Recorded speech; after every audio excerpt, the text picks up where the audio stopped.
right, so today we're going to do a little experiment where we're going to take a toy car that moves with constant speed across the floor, and we want to develop a mathematical model and a graphical model and a verbal model. We want to be able to describe exactly how that car moves through time and space. Again, we're going to have, so here's what we're going to do. The first thing we're going to do is we need a way of measuring where the car is. And so you're going to get, I'll be giving you a number line. And I'll show you the number line here after the introduction.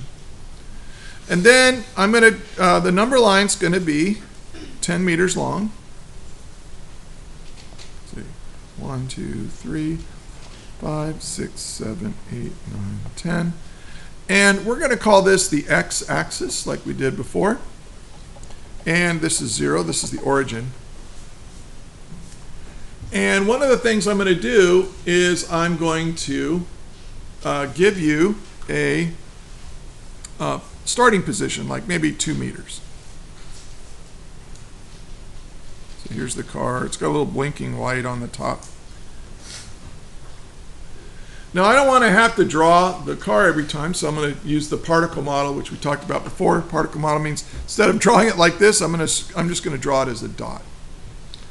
And what you're going to do is you're going to let it move along here, and you're going to measure the position of the car as it goes along. So here, if this is the starting position, we would say here x sub 0. Remember we did that? X sub 0 equals 2 meters. And then this car is going to move along at certain time intervals along, and you're going to measure those. And let's review a little bit. Position, like let's say the buggy car is right here. Position is the location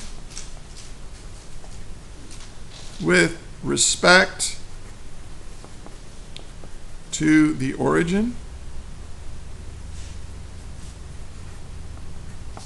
Okay, and so if we were to draw that as a vector, it would be from here to here. So a position vector always starts at the origin and goes to the location in space on the number line where the object is. So position, and we're going to use the variable x for that. Then we have displacement.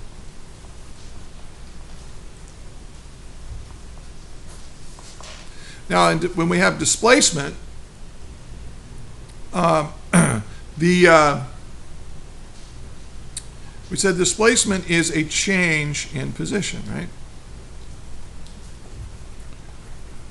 Change in position.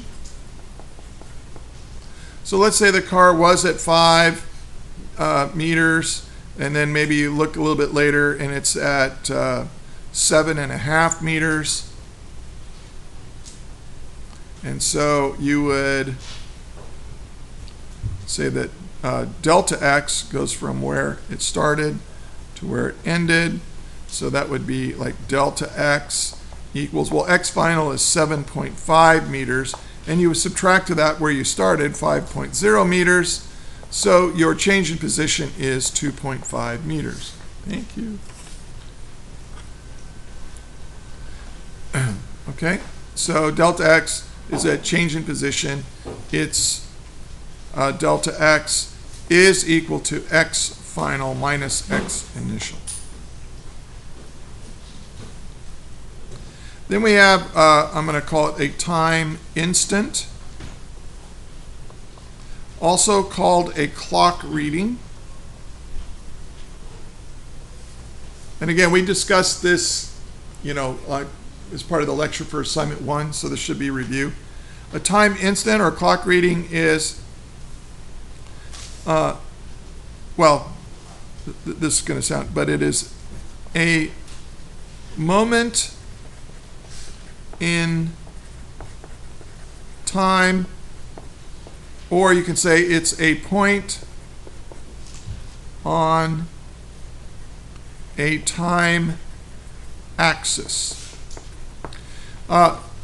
So if I were to represent time graphically, I might have like position, but then I'm going to have time. Here's a time axis. Oops, sorry, off screen. A time axis.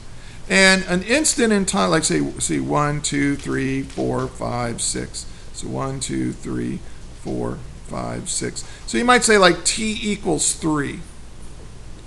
This is an instant in time. I mean, how long is it exactly 3 seconds? Well, that's a dumb question. It doesn't have any length of time at all. It's just a time instant. Okay, an infinite. You could say it's an infinitely small span of time, but it's a point on the time number line. Okay. Now then we have a time interval.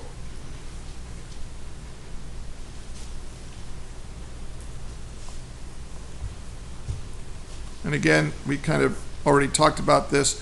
But let's say a time interval is a span of time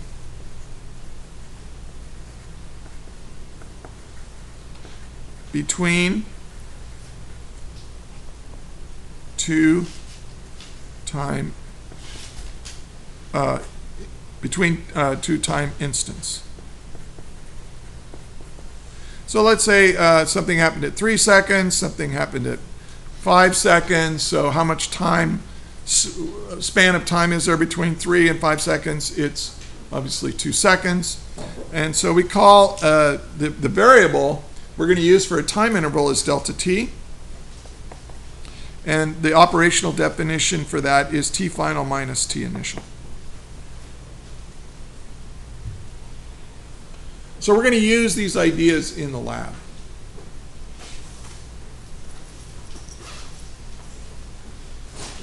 And so I'll be using this vocabulary: time instant, time interval, position, displacement. Okay, let me zoom out a little bit so you can see the whole thing. Okay. Now, when we do a lab in this class, we're almost always going to, it'll almost always follow this format.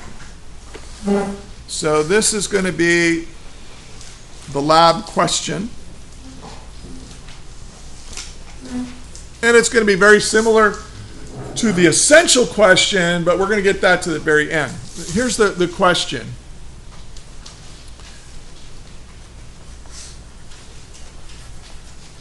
How does blank depend on blank? So almost all physics labs are going to follow this format. Now what we're going to do today is we're going to answer the question, how does, I'm going to fill in the blanks now, how does the position of the toy car depend on time?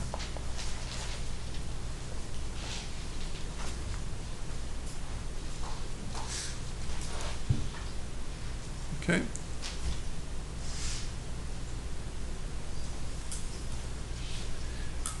Now, one of the things I'm going to have you do in just a few minutes is I want you to design an experiment that answers this question specifically. And I'm going to guide you through it. This is the first lab, so I'm going to kind of hold your hand through the whole thing. Later on, you'll have a little bit more freedom to decide how you want to do things. So let's design an experiment. Well, now, by the way, Some teachers or some class will ask you to do a hypothesis, but I'm not going to ask you to do a hypothesis for this lab. Sometimes I will, but this one, it doesn't really make sense to do it. So what you want to do is to design a procedure.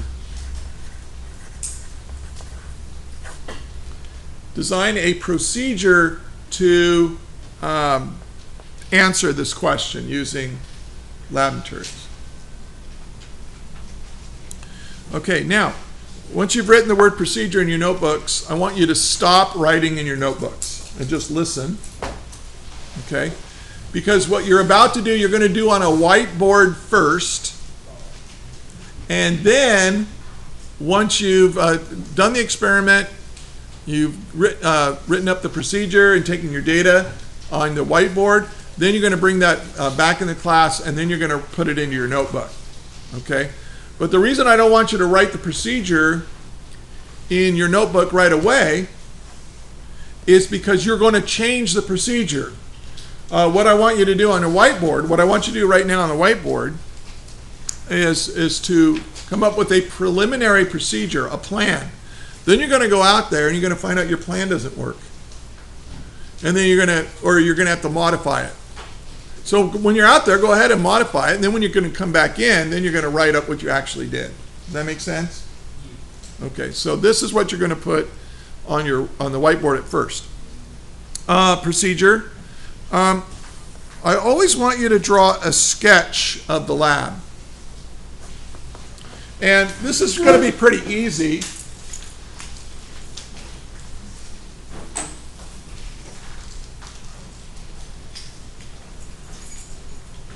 Okay, I'm going to give you, each group, you're going to get this toy car. Okay, and, you know, they're nice. And I'm going to give you one of these with each car.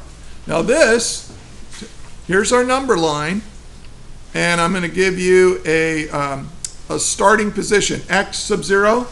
That's the position on the x-axis when time equals 0. So this car is going to start at 7 meters. And here's the direction it's going to move. It's going to move towards the origin. And in this case, since we start on the positive side, there's no negative side of my number lines here. It's going to be moving to the left, so it's going to have a negative direction to its motion. Okay?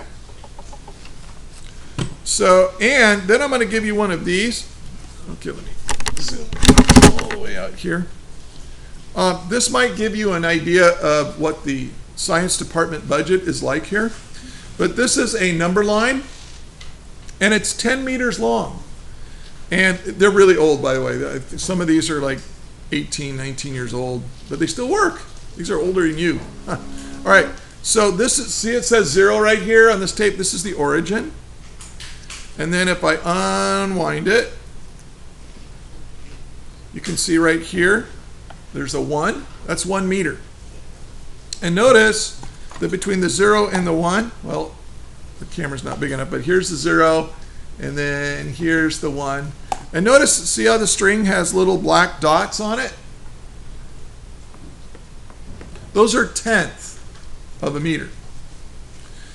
So if your buggy car, when you say at a certain time, you'll say now, and you'll put a pencil or something right here. Maybe the car's moving, whoops. And you'll want to know, okay, where is the position of that car? And you would say, well, at this point, it's at 0.1, 2, 3, 4, 5, 6. So you can see it's at it's between the 0 and the between the what did I say? 6. This is 6 right here. So it's between the 6 and the 7. So you're going to estimate the position between the 6 and the 7. So maybe if it's right, if this is 0.6 right here, and this is 0.7 right here, and if the object is right, maybe right here, that's the point where you put the button. What would you call this?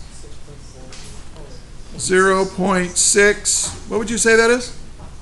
4, 3, 4, 3? Let's say 3. Maybe it's a little bit more. Now here's what we know. We know that the car went 0 meters so far, or started, that position is less than a meter from the origin. We know that it's 6/10 away from the origin. We guesstimate, or estimate, not really guesstimate, but estimate that it's about 0.3.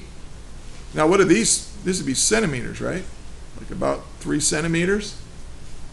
Because here's, between each dot is 10 centimeters. So it's about 3 centimeters away. Now it might be a little closer to 0.64. It might be 0.62, but it's in there somewhere. Does that make sense? It's about there. Now what if I told you, oh, the position of the buggy car is 0.63 8219643. What is all this? Well, the technical term is doo-doo, all right? It's meaningless, okay? Maybe I should make, maybe if this was really an 8, maybe this should be 0.64 or whatever. But this 0 means something. This 0.6 means something. This this 3 hundredths of a meter means something. But this one is for real. This one is for real. This one is pretty dang close. There is some uncertainty in here. This is called the uncertain figure. This stuff is science fiction. It's crap. All right, so don't do that. Sorry. I'm so close to retirement now. I can just get away with stuff. All right, let's go crazy. So when you measure the position of your buggy car using the string, you're going to have to count the number of dots and then estimate where it is between the dots. Does that make sense to everybody? Okay, that's the essence of measurement. All measurements are estimates. There's no such thing as an exact measurement.